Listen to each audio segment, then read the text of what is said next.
And finally, new rule now that it's April 15th. All U.S. taxpayers must call out all the deadbeats who ride for free, which include giant corporations like GM and United Airlines, which this year are going to pay no taxes.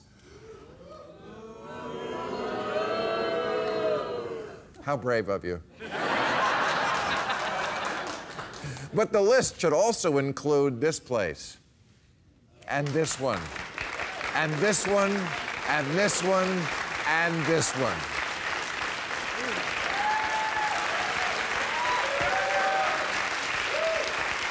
There are 300,000 religious congregations in this country that pay no tax, no federal, state, or local, no income, sales, or property tax, and they own $600 billion in property, like St. Patrick's Cathedral on Fifth Avenue in New York. If you sell cheap sweaters like they do across the street at Forever 21, you pay taxes. But if you're selling the invisible product of eternal whatever, no taxes. So to recap, Forever 21, taxes. Forever 33, no taxes.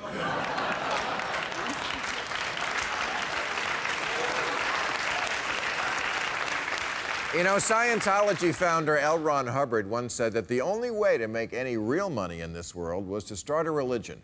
And even though the one he started only has about 30,000 members, it owns billions in real estate, tax scot-free, and that makes me hopping mad.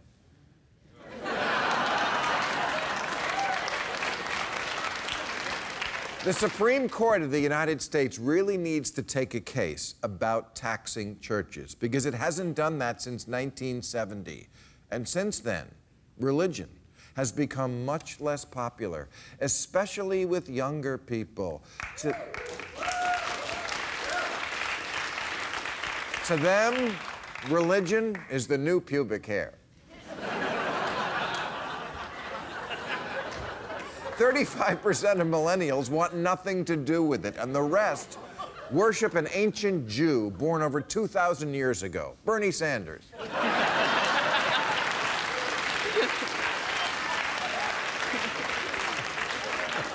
And it's not just millennials, my flock.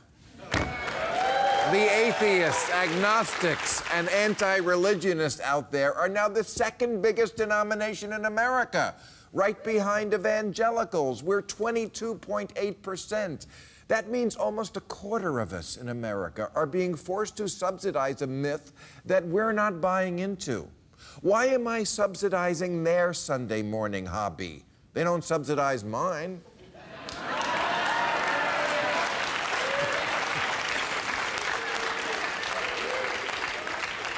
If we levy taxes, sin taxes, they call them, on things that are bad to get people to stop doing them, why, in heaven's name, don't we tax religion?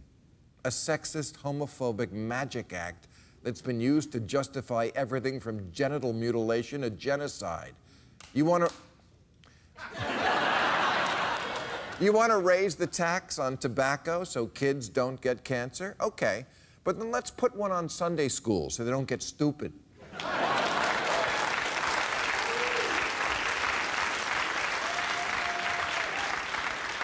Americans are losing their religion because they're catching on that religions do much more harm than good. Who enabled child sex abuse for centuries? What's the common thread between ISIS, Al-Qaeda, Boko Haram, and most other terrorist groups in the world? Who's behind the new law in Mississippi that says that Mississippi now cannot, among other things, force a baker to bake for a gay wedding? Because in Mississippi, if you don't put it in the right hole, you don't get cake.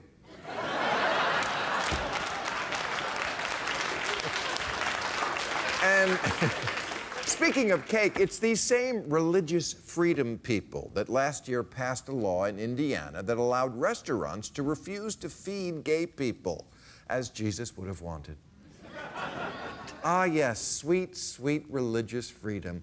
Free at last to eat the potato skins here at the Flapjack Hut without some gaylord forcing his penis in our good Christian food and turning it gay.